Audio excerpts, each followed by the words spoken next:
Hello, Internet. The Morgan You Know podcast network presents Balls and Brew.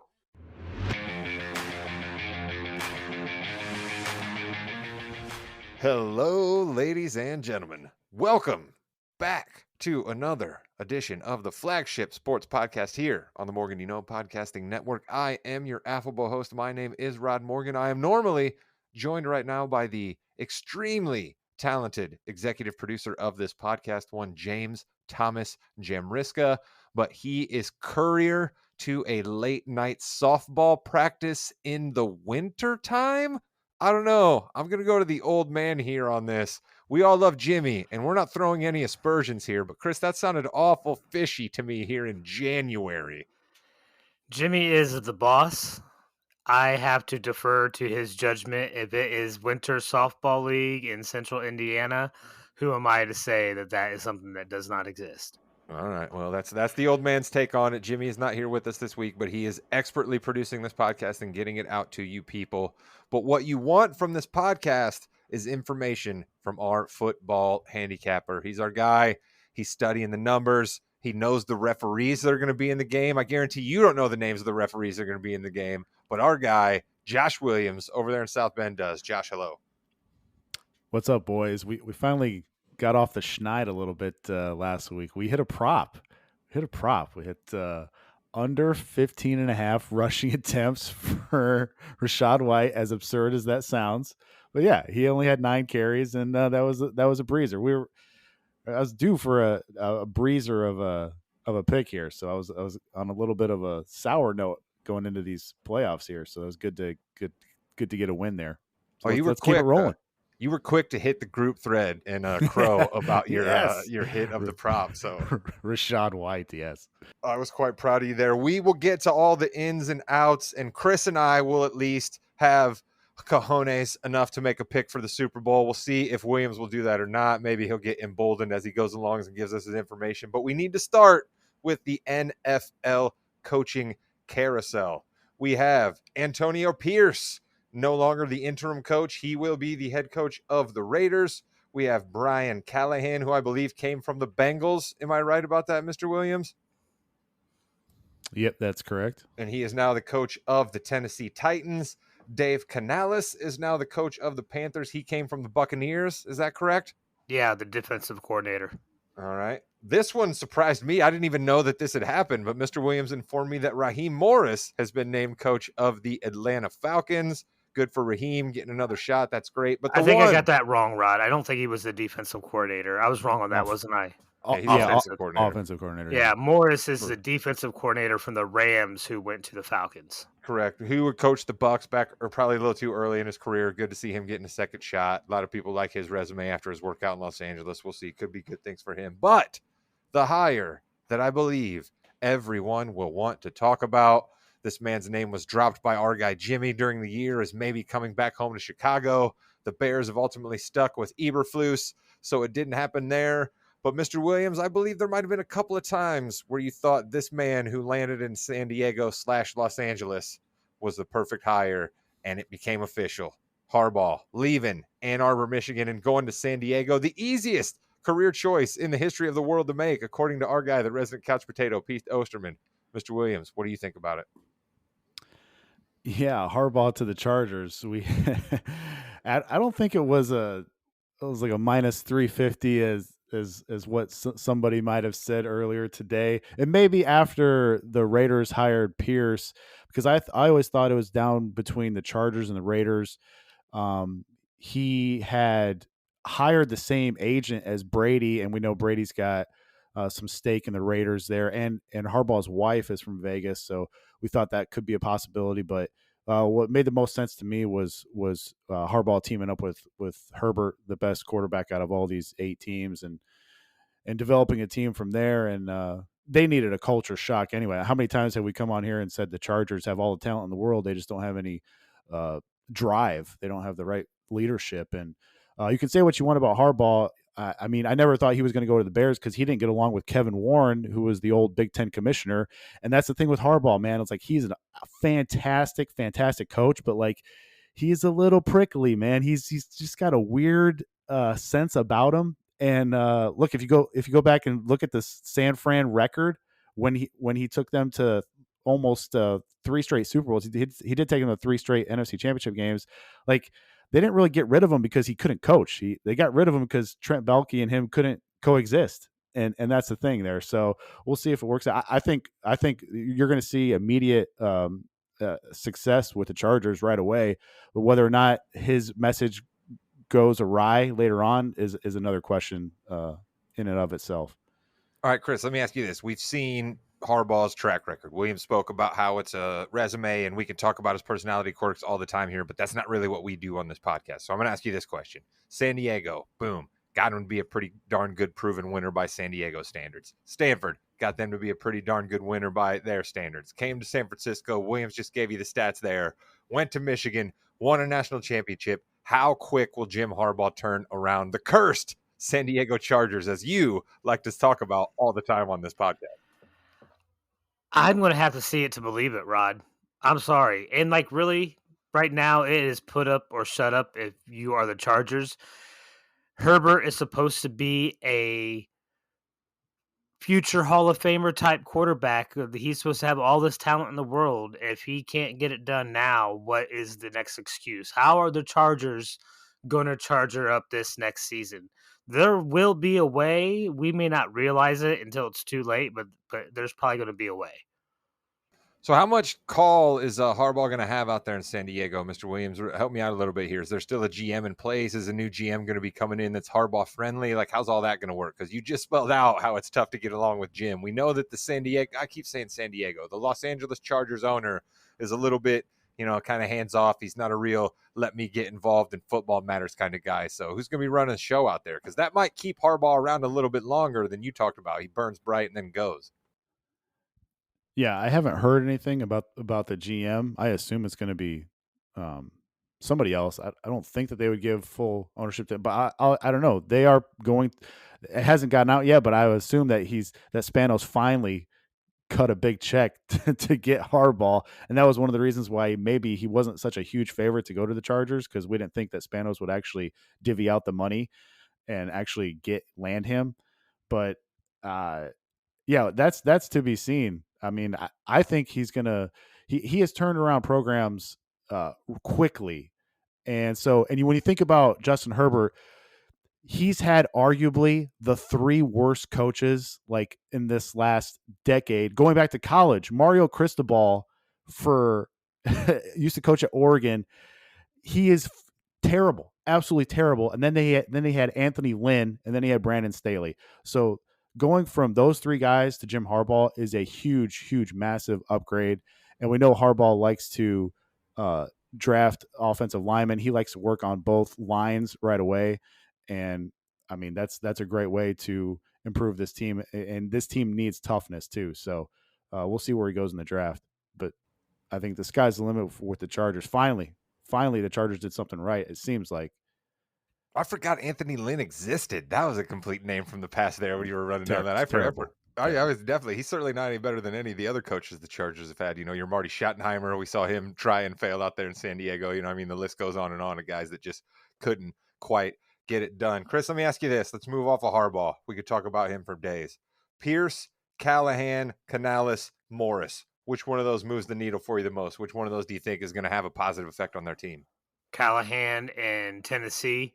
I think you're going to see a completely different type of offense in Tennessee, and that means more competition for our Indianapolis Colts. So That's not good. I don't want to hear about that. I know, but that's what moves the needle most for me. All right, they're getting a great offensive coordinator. Like, look what he was able to do without Joe Burrow. Yeah, he certainly had that backup looking pretty good. Williams, I'll ask you the same question. Hopefully you'll give me a different answer. Pierce. Yeah, I'm going to make you give me a different answer. Pierce, Canales, Raheem Morris. Which one of those 3 you think moves the needle the most for the squad? I would definitely not say Canales. He was pretty terrible with Tampa Bay, and nobody wants the job, right? Nobody ran more on first and second down and then passed on third down. So nobody was pretty much more predictable than Dave Canales was. That's what made Baker's season all that much more impressive, is that Baker did that without a great OC. Now, Canales did have a little bit better playoff with Philly, and he did call some good plays against Detroit. But yeah, I don't know. I would go with Mahoris or with Raheem Morris just because seems like everyone says that he's ready for his second chance, and he's put together some really good defensive game plans. But the Raiders guys love Pierce. The I mean, Crosby was talking about like retiring or like you better trade me if you don't bring back Pierce. So Yeah, I don't Mark think we've Davis ever is seen players go to yeah, bat for a coach quite like they went to bat for Pierce. So it'd be interesting to see if that parlays yeah. anything for the Raiders. It The really last will. time was when the IU men's basketball team came out in support of Mike Williams to replace Bobby Knight. Mike You mean Davis, right? Mike Davis? Yes, Mike Yeah. Davis. My bad. Can't believe you blew a Hoosier stat. Good Lord. You should just excuse yourself the rest of the podcast. You just blew a Hoosier stat on this and you call yourself I'm Blue so Unicorns. ashamed. He I got really us, am. I really am. got us to the 2002 national championship Yeah, I was game. gonna say it went pretty well for a couple years, and then it went all wrong there. I'm gonna say this about Dave Canales. Congratulations, my friend. You are an NFL coach. There's only 32 of those jobs available, but you got the job for the Panthers because nobody wanted to work for David Tepper. All right, so Right. Godspeed to you, my friend. Godspeed to you, my friend, and let's see what you can do with that quarterback. Enough. Most of these teams are terrible. We think San Diego might be a little bit better next year. Let's move on to the meat of NFL Conference Championship Weekend. 2 matchups, supposedly the 4 best teams. And you know what? We kind of got there. The Lions had a pretty darn good record. We talked about them all year long as being one of the better teams in the NFC. Here they are. We knew the Niners were one of the best teams in the NFC. Here they are. The Chiefs are the defending champions. They're back. And the Ravens have been rolling for a long time. So we get 4 heavy hitters, Conference Championship Weekend. We start in the AFC because that will be the first game that will hit your television airways. The number 1 seed Baltimore Ravens host the Kansas City Chiefs, the defending champions. Kelsey rolling into town. His shirtless brother rolling into town. Taylor Swift rolling into town. The circus comes to Baltimore. Chris, are you excited for this game? Yeah, I'm pumped. I'm pumped for both of these games, but yeah, I've been a Lamar Jackson fan for a while now, as the listeners know. So I am pumped. I am ready to see Lamar like get past this hump, get into the Super Bowl for the first time. Mr. Williams, if I asked you which game are you more excited for, don't give us any of your handicapper stuff yet, but if I ask you which game are you more excited for, is it this one or the other one? I think it's the other one actually. I think it's the other one. Just to see the Detroit Lions playing in the NFC Championship game It's all is about Shanahan. Don't it's real fool us. it's really weird. It's really weird to see the Detroit Lions in the NFC Championship. I'm happy for those fans. I And love this all is the memes that we're seeing out there on Twitter where it's like the 8 Mile shot, right? Where it's like Eminem with the 3 dudes in the car rolling up in the Impala, and it's like Detroit rolling up to the NFC Championship game. That makes me laugh every time. it is awesome. Yeah. All right, let's go back to the other game, though, and get your breakdown here, Mr. Williams, before Chris and I will definitely make a pick. We'll see if you have stones enough to make a pick this week, but what do you got for us breakdown-wise? Yeah, when the Ravens have faced teams that were at least 3 games over 500 this season, they're 6-0 straight up. 6-0 against the spread. They are annihilating those teams by a combined 221 points to 64. This team has gotten up for big games. The Ravens did not allow Houston to get past the 27-yard line in that game. Remember, the touchdown that the Houston Texans scored was a special teams touchdown. So the Texans offense never made it into the red zone all game long.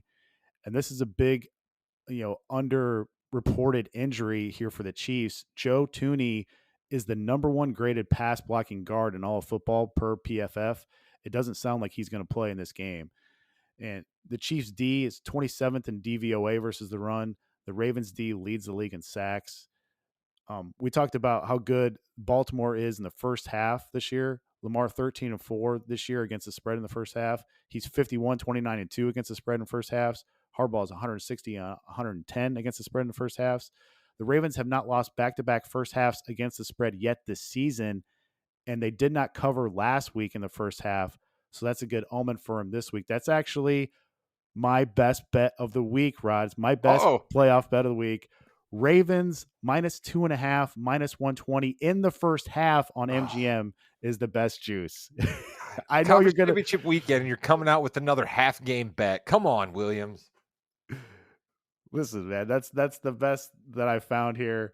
All right. The Ravens have the highest rated weighted DVOA of any team since 1980, and 11 of those top 13 teams in that category went on to play in the Super Bowl. All right, he likes that. Chris, let me flip over it and ask you this. We didn't talk much about last week's game. The games, they'll come up a little bit here, but you're a Buffalo Bills fan right now. What are you feeling?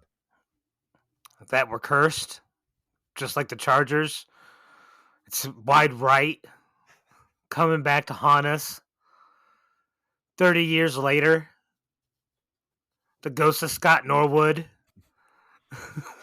It's a bummer, man. I find myself like I really only pull for the Colts and I pay attention to the NFL like all of us do, but I was a little bit heartbroken for Bills fans. I kind of like Josh Allen. What more do we want from the guy? Like Williams, you can't put that loss on Josh Allen, right? Like we hear an awful lot about Josh can't win the big game, but you can't put that on him, can you? No, man, he was awesome in that game, and going into it, I mean, they were down 7 defensive players, and 5 of them were key starters. 2 of them were subs, and like I don't even really think you can put that on Bass. I feel bad for Bass, but like who says that they're going to stop Mahomes with a minute 47 left? Like Listen, Nance did him no favors, though. I mean, come on, that little soliloquy Nance laid down about the coaches are behind him. You know, they know he missed a couple of kicks last week, but they said they have all the confidence in the world that he's going to come out and make another big kick for us. And then he just shanks it like 10 seconds after Nance says that. and I don't know about you, but I don't know if you guys.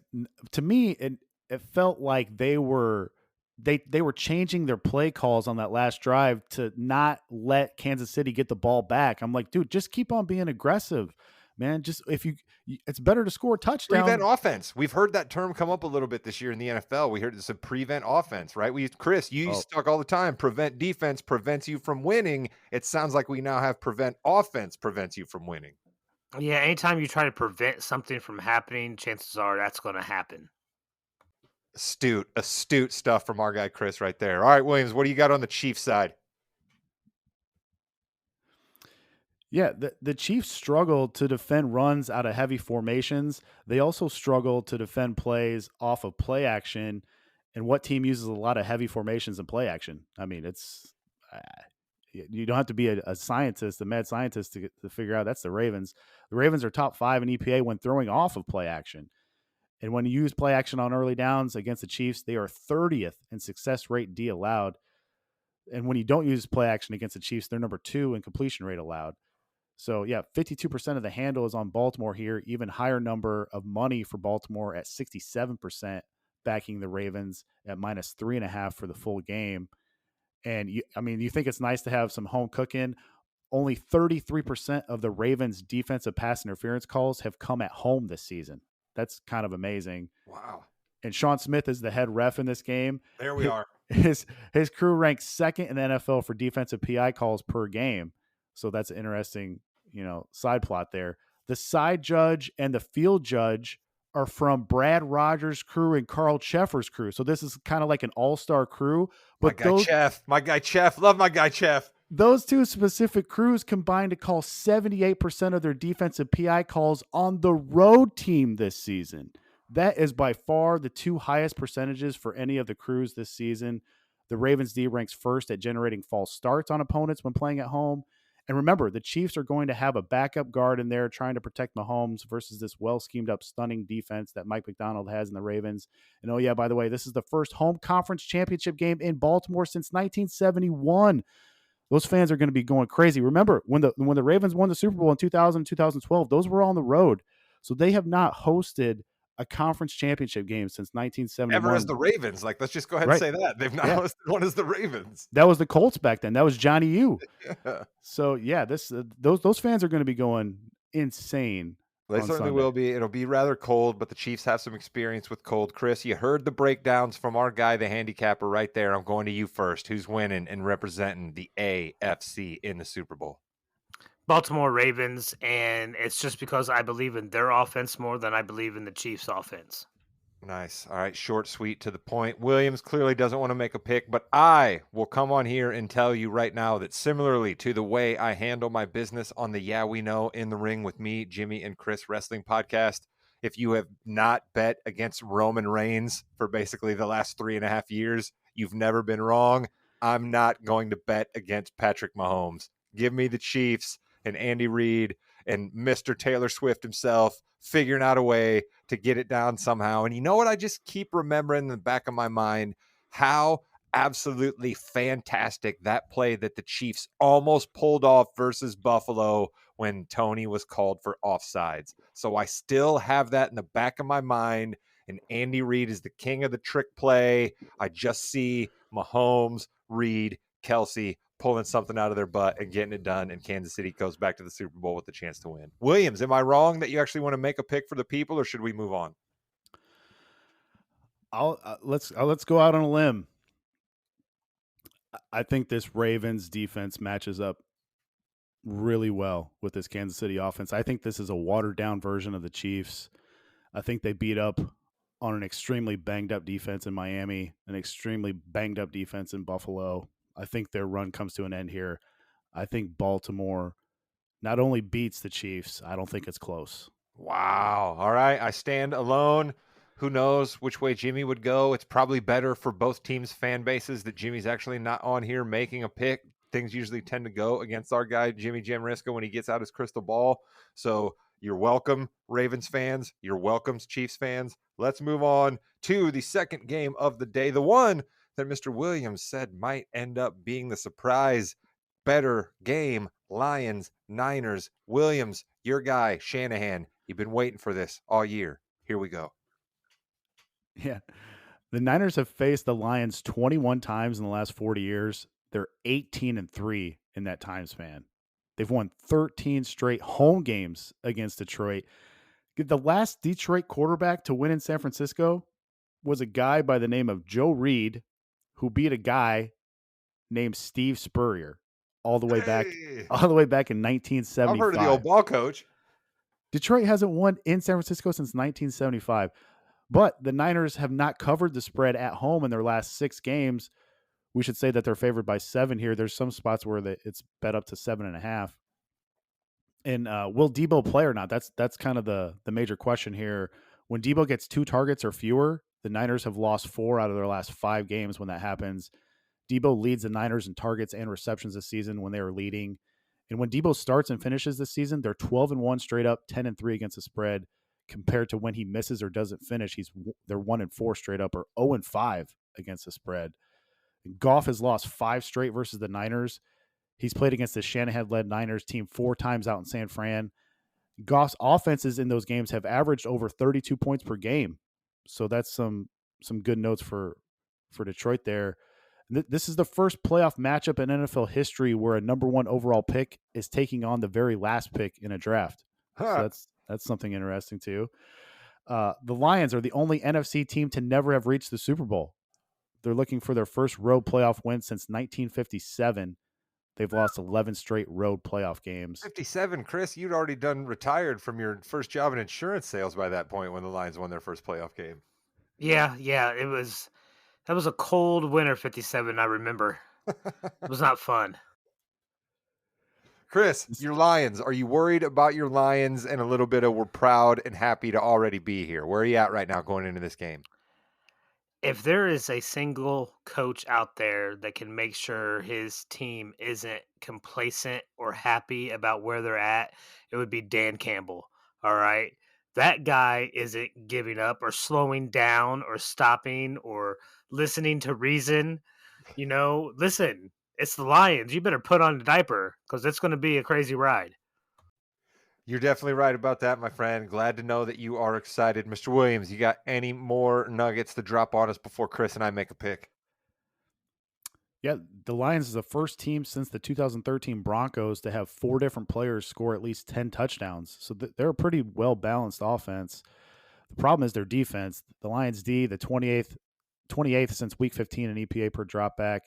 They've allowed 31% of passes to travel 10 yards. This could be a big game for Kittle. The Lions have struggled versus tight ends. This could also be a big game for Ayuk because the Lions have struggled versus perimeter wide receivers. And the last 8 1 seeds in both conferences, they've underperformed their team total in the divisional round. So that was last week by an average of over 3 points per game, maybe because of the bye. But they've outperformed their team total in the conference championship game in that same time frame by an average of over 3 points per game. Detroit's getting 51% of the handle, but 65% of the money is on San Fran -7. And Clete Blakeman is reffing this game. Lastly, here, home teams are 10-6 on the money line with him this year. The Niners are 4-0 straight up with Blakeman since 2019. I think Detroit has to stabilize the running game. They have to get Gibbs going. Hutchinson has to be an all-out wrecker on defense for Detroit to have a chance here. What hampers Detroit, honestly, is it sounds like the weather is going to be awesome. And we've seen Purdy's 3 worst games have all come in the rain. Where his hand size, we've had some combine hand size come up, Rod, with Purdy's small hands can't handle the ball in the rains. But this is supposed to be like 70 degrees or something and no wind in San Fran. So I don't know. This is a outdoors too. This is a tough ask for Detroit here. Yeah, Chris, I'll go ahead and go here. I called the Lions a team of destiny a couple of weeks back, and I'm not going against it. All right, I'm not going against it. I understand San Francisco's big and mighty, and if Shanahan has his starting quarterback, he makes the Super Bowl. Right? I've heard all of those stats, but give me the Lions. All right. There's vomit on his sweater already. It's mom's spaghetti. Let's go, baby. All right. Eminem, Marshall Mathers, Kid Rock, Bob Seger, Motown. Let's line them all up. All the Detroit luminaries. Ted Nugent. Let's get them all out there. Line them up for the Super Bowl. Detroit's going. Chris, your thoughts? There is nothing that makes me happier than to sit here and hear you say that you are out there rooting for the Lions to succeed. It has been 2 long years of promoting this as one of the most exciting teams in the NFL, and finally the world is getting to see what these Lions are capable of. It's not, my generation's Lions, all right? Okay? It's a different type. But unfortunately, Rod, I don't let's just say I know that the Lions are not going to win, all You right? And dog. I'm standing alone on both of these games. we You were dogs. You told guys are afraid. You guys are this scared. Just like the isn't Blair Witch Project. I'm out it's there in out the of our forest looking hands, around. You guys are Rod. standing in the room. It is out of our hands, Rod. Listen, the NFL made this decision. They told us this decision, all right? They showed us months You're doing ago, it. I told you not to do this, and you're all doing it. right? When they released the NFL Super Bowl logo, they're telling you what teams are making it in. All right, 2 years ago, Bengals and the Rams, no one thought that was going to be the Super Bowl. Colors told us otherwise. The colors were right, Rod. And then the Eagles and the Chiefs, maybe you could have thought the Chiefs would make it, but no one thought the Eagles, but they had green in that Super Bowl logo for some reason. This year, it's purple and red, all right? It's going to be the Ravens and the 49ers. The NFL has told us this is what it's going to be. I will be rooting for the Lions, and I will eat some crow next week if the Lions win. No, this is ridiculous. You don't get to eat crow. You don't get to root for the Lions. Your pass is revoked, all right? The governor of Michigan, Governor Whitmer, has came out right now, and you're no longer allowed up there. She's hearing this out of you. You come on here and you try to say how you've been trying to fire up the bus for them, and then you cut their legs out from underneath them. That's terrible of you, Chris. You better not show your face in Michigan. Williams, are you going to make a pick here? Yeah, I will say one thing that Detroit has going for it, and you guys are not going to believe what I'm about to say, is if there is one criticism, and I think it's a huge criticism of my guy Shanahan, is that he is way too conservative in certain spots. I was yelling at the TV last week on the 3rd and 2 call, and he did the same thing that Buffalo was trying to do. He was trying to possess the ball long enough so the Packers wouldn't get it, and so he would get it back. I get the middle 8 strategy, but it's just like, you have the best offensive weapons in the league. Don't act like the 3rd and 2 is like 3rd and 15. I mean, go for it. And that's one thing that Detroit will do. Detroit will be playing, Dan Campbell will be playing so aggressive. He could go for it like 4th and 6 from his own 32 in this game. I mean, I'm not kidding. Like, they've got nothing to lose. And when you add that variance into the game, I think that could help the Lions here if they convert on 4th down. And also, what did I tell you last week? Green Bay got the toss. I'm not sure who won the toss, but Green Bay got the ball first, and they went down and kicked the field goal. What do you mean you're not sure who won the toss? You told us all we were supposed to pay attention. How do you not know? You're supposed to pay attention. All I know is that Green Bay got the ball. And so maybe I was right on if Green Bay gets it, they will get the ball. That's what Detroit should do. If Detroit wins the toss, they should take the Wait a ball. minute. Are They you should take the picking the ball. Lions here? Are you picking the Lions here? I am not. I'm just Okay. telling you. I was I'm gonna say, because telling. you're about to get kicked out of California. You've been driving the 49ers bus for longer than Chris has been driving the Lions bus, and I thought you were about to cut their legs out. I'm telling you, this is how Detroit stays in this game. This is how they pull off the upset. They take the ball, they go down and run down San Fran's throat. Now you make San Fran play from behind. We've seen that. Maybe Debo isn't 100%. And then Detroit's got a chance. Hutchinson comes around the corner with some sacks. All So right. that's how you do it. So the But undertones of what you're saying here is if Debo Samuel plays for San Francisco, Detroit's in even more trouble. I think that's what we're hearing from you. yeah, it's going to be tough. I hate laying points with the favorites, but I think the two favorites here cover. I'm way more confident actually in the Ravens covering than San Fran. All right, there you have it, folks. NFL Conference Championship weekend will be in the books after this Sunday. We will get our guy Williams back next week to chop up those games and to go over to the Super Bowl. The cool props. I don't know. We'll have a little while actually before the Super Bowl, so who knows what we'll do. Maybe next week we'll give out some awards. I don't know. Our producer Jimmy Jamriska will be back next week. We'll have something special for you NFL wise. Chris and I are going to attempt to run a pick and roll on the NBA fast break. We can't really run a three-man weave without our guy Jimmy Jamriska, and Williams, no matter how much we begged him, still refuses to talk about the round ball. So we will say goodbye to him, and I will do my best to try to run the fast break on the other side.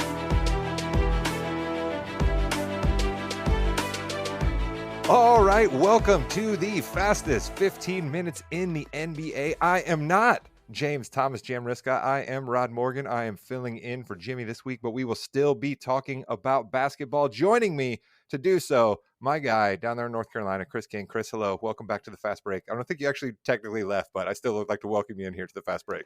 Yeah, and you welcome me back from the wrong state too. I Oh, that's am true. back in Indiana now. I'm Parts not unknown. supposed to host the Fast Break. I'm all out of sorts, Chris. Well, listen, this is going to have to be a fast break. I mean, the NBA is doing everything they can to keep relevant when it's NFL playoff season. They sure are. This Thursday evening, when we record a little while ago, they released the starters for both the Eastern and Western Conference. Not a whole lot of surprises, but Chris, why don't you go ahead and run down who made it to the All-Star starters in the East?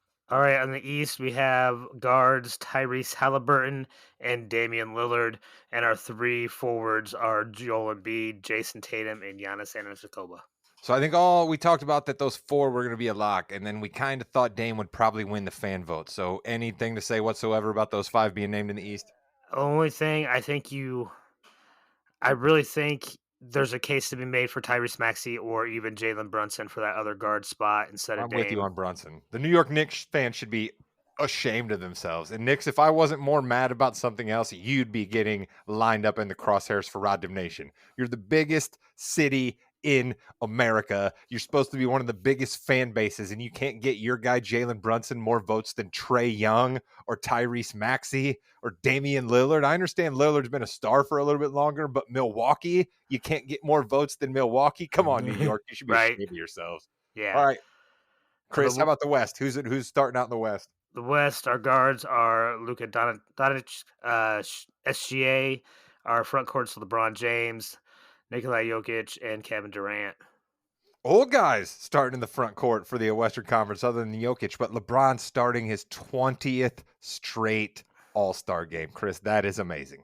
Yeah, and listen, it's also pretty amazing what he's doing at 38, 39 years old, all right? Like, I know the Lakers aren't performing great right now, but it's not because LeBron's not producing for Los Angeles, right?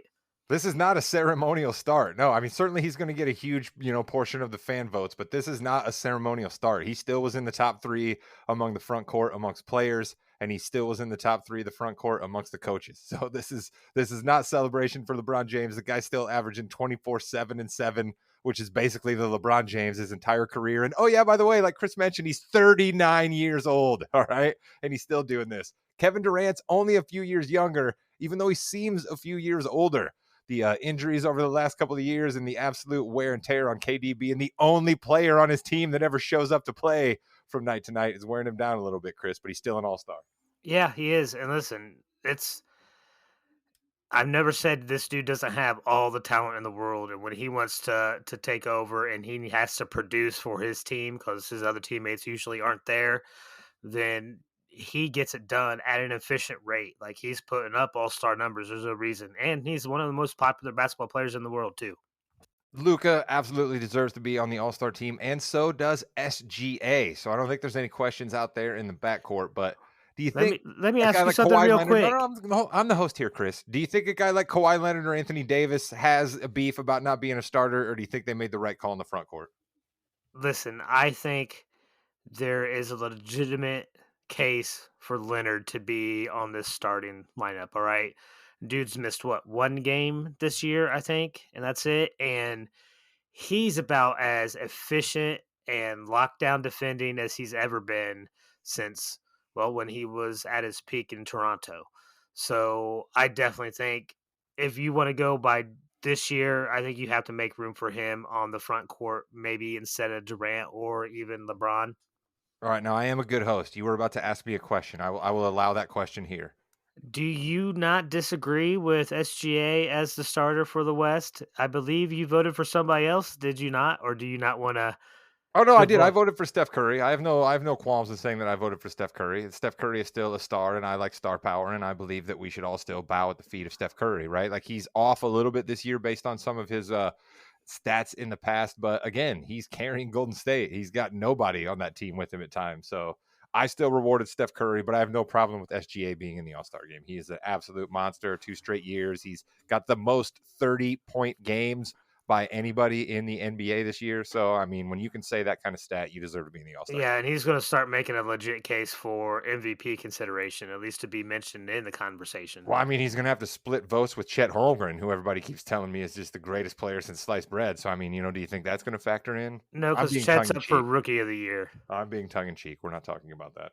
Here's what we are going to talk about, though: the Milwaukee Bucks, who we've mentioned a time or two is kind of listless on this podcast, maybe not seeming like the stronghold for a championship run like they have been in the years past. Even though they were 30-13, Chris, they fired Adrian Griffin. The guy had won 4 of his last 5 games. He won the night before they fired him.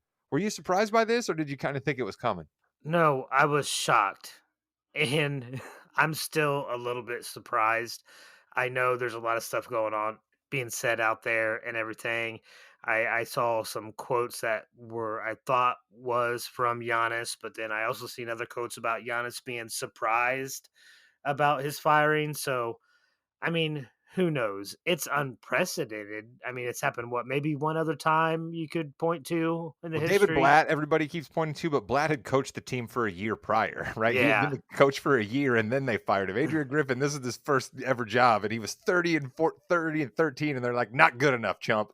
Yeah, yeah. It was crazy. So either either Giannis knew and made it be known that this was going to have to happen, or they just knew Giannis. I don't know. Some It's not adding up to me. Still, I'm shocked. I don't know if Doc Rivers is the right way to go. I think they should have hired Stotts back. Yeah, Stotts might have been okay. The Stotts isn't much of a defensive guy. Rivers not really much of a defensive guy either, but you'd hope that the defense steps up a little bit with Doc Rivers. I mean, Terry Stotts just has no defensive stats whatsoever to speak of. I mean, his teams were terrible all those years in Portland with Dame. So Well, listen, they got a coach that isn't great on defense, and they gave up defense to get Dame anyway. All right, so you're not addressing a need that you think your team has, even though they're winning 70+% of their games.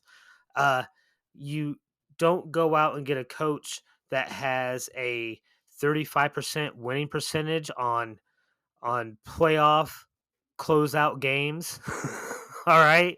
That's not a good coaching record to have to be brought in to turn a team around to get over that finish line. let me ask you this. All right. I'm not here to be Doc Rivers' #1 supporter. All right. But that stat gets thrown out all the time. Okay. And there's still a little bit that should be given to Doc Rivers for being able to make it to that many different games that matter. Okay. That means you have a lot of teams that are always in the running and you're playing big time playoff series. Now, again, I'm not making excuses for him. You need to win more of those games than he has. But last time I checked, Doc Rivers doesn't saddle up a pair of sneakers and get out there on the court. All right. So you can't put everything that happens in those games on Doc.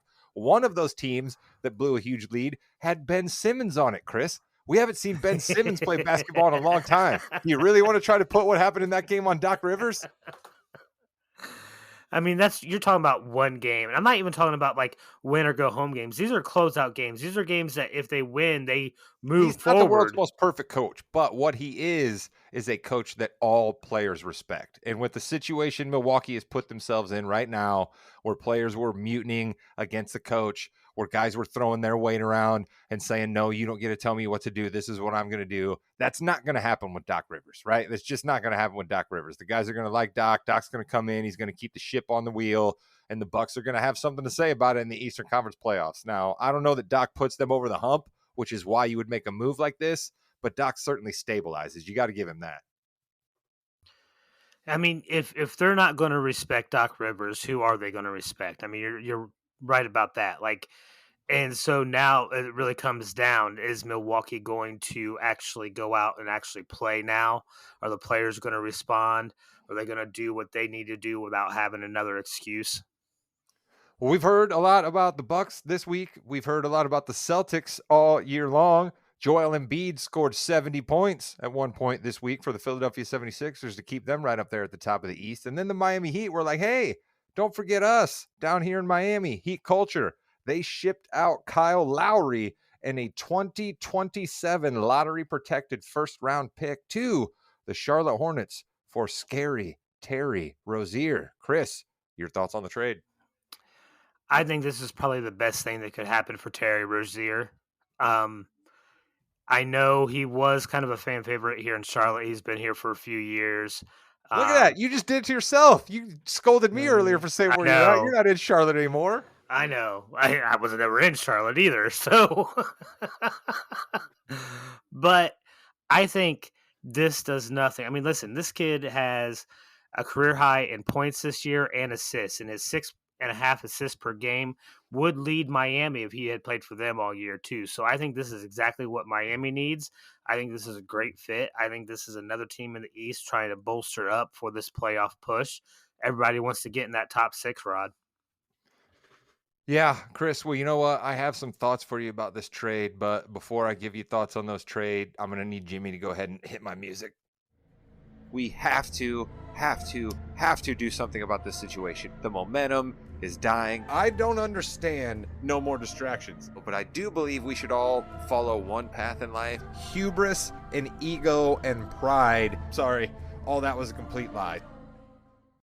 All right, so Terry Rozier goes to the Miami Heat, and instantly my first thought is, man, I'm completely angry about this. Of course, the Heat ship away somebody on their team that's doing absolutely nothing for them, and they get the perfect player to come down to Miami. They're getting a guy who does not think he's better than Bam Adebayo, who does not think he's better than Jimmy Butler. He is completely ready to come down and be the third most important player on that team, sometimes fourth if Tyler Hero is hot.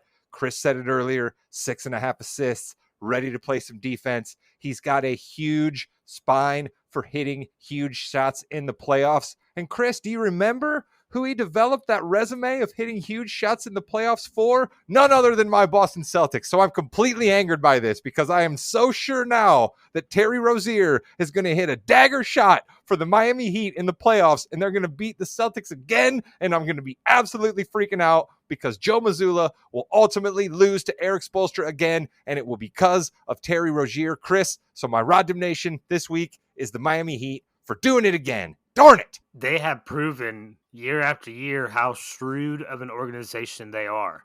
They know what they need. They know the pieces that they need, and they get the players to fit those spots incredibly You want to know what else, well. Chris? Terry Rozier has 3 more years on his contract. How often are we on here talking about guys making 33, 36, 39, 46, $60 million?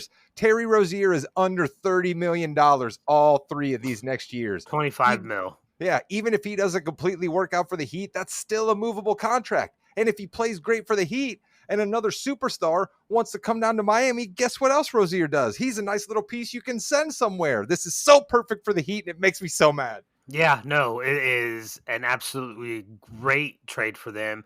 And even though that protected 2027 pick turns into an unprotected one in 2028, they don't care about that pick now.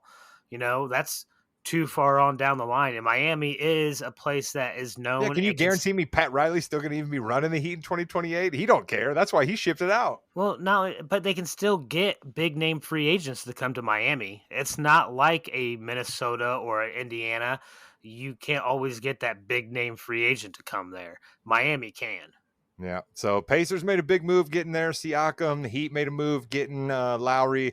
We got 2 weeks until the NBA trade deadline. We'll be talking a lot more about that as we progress. The MVP table will come up here as we need a little bit more space. But we're never, ever, ever, ever going to get rid of one of our favorite segments here on the Fast Break. The way that we usually tend to end every podcast, we go to our guy, Chris King, with King's Hardwood Hierarchy. Dun, dun, dun, dun. Bryant for the win.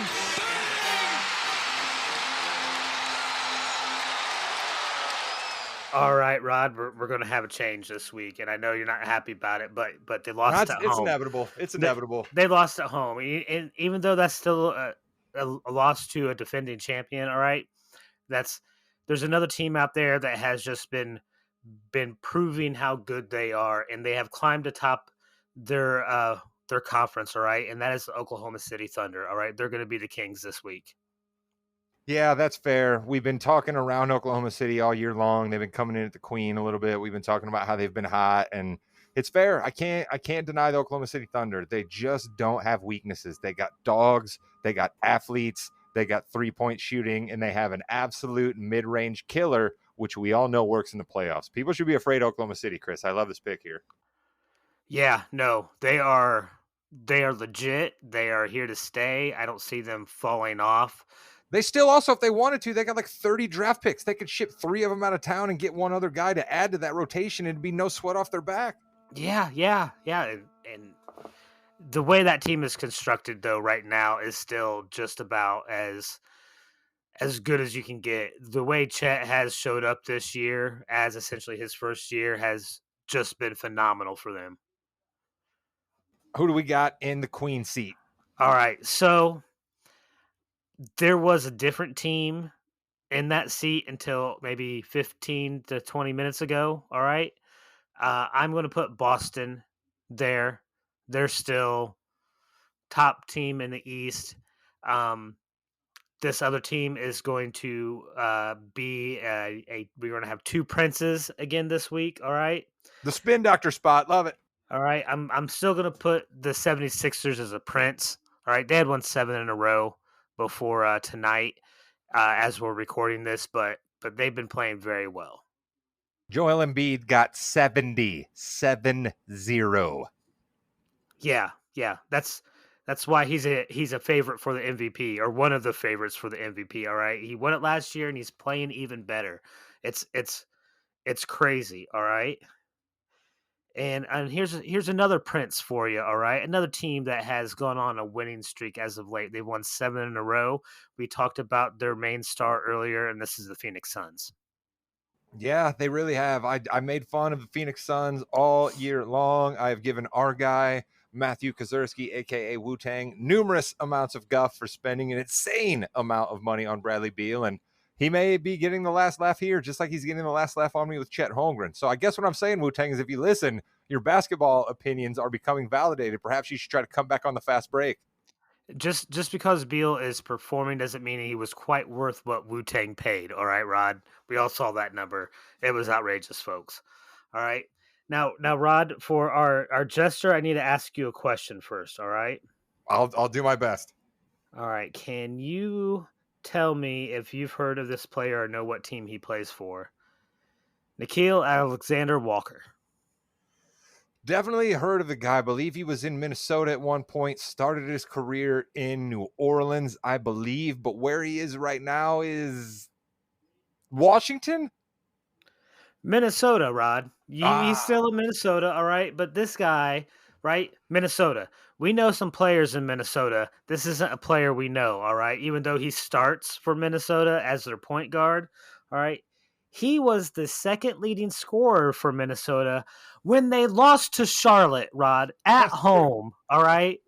All right. They lost to Oklahoma City a couple nights before. That was a tough game, and they had to beat Charlotte to stay in control of the Western Conference Final with that number 1 seed. And you lose to Charlotte at home, and this guy's your second leading scorer.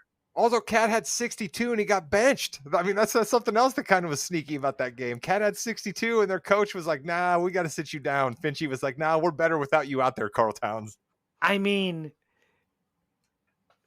jesters, all right? Listen, I love it. Jesters. We tell people all the time that the Kings hardwood hierarchy has to do with the previous week's play. All right. We know Minnesota's record is one of the best in the West, but the way they've looked over the last week and just that game alone, I totally support your move of putting them here in the Jester court. Yeah. I was like, listen, that OKC game that they lost right before that was tough. All right. We talked about them. They're the Kings this week. All right. And all Minnesota had to do was not lose to Charlotte and Washington, and Which they is lost usually to Charlotte. pretty easy. Yeah, it's usually pretty easy to not lose to Charlotte, Washington, but somehow Minnesota pulled it off. So you know what you get for your troubles? A Jester spot. Right. And is there anyone else that deserves Jester this week, or are we ready to close up shop here on the fast break? That's enough shame for this week. You are correct, my friend. Jimmy Jam, we got it done in just about 50 minutes, my friend. We missed you. Jimmy will be back next week. We will have some All-Star Game festivities nearing closer to talk about. The reserves will be out before we tape. Maybe we'll know who's going to be in the dunk contest. Maybe we'll know who's going to be in the three-point contest. All of that stuff. We can talk about it next week. We have a wrestling show, though, Chris, that's out and available in this very feed right now that people may want to check out because there's a big deal coming up this weekend. Yeah, there is a big premium live event, Rod. It's everybody's really favorite premium live event. It is the Royal Rumble coming up this weekend. It is big. We have 2 Royal Rumbles, the men and the women's, and then we have a couple title matches to go along with it. All right. So wild weekend. Check out me, Chris, and Jimmy with the Yeah We Know show in this feed, the one available for you before this one. We will be back next week. I am Rod saying thanks for listening. And Chris, as always, you have the final word. Goodbye, Internet.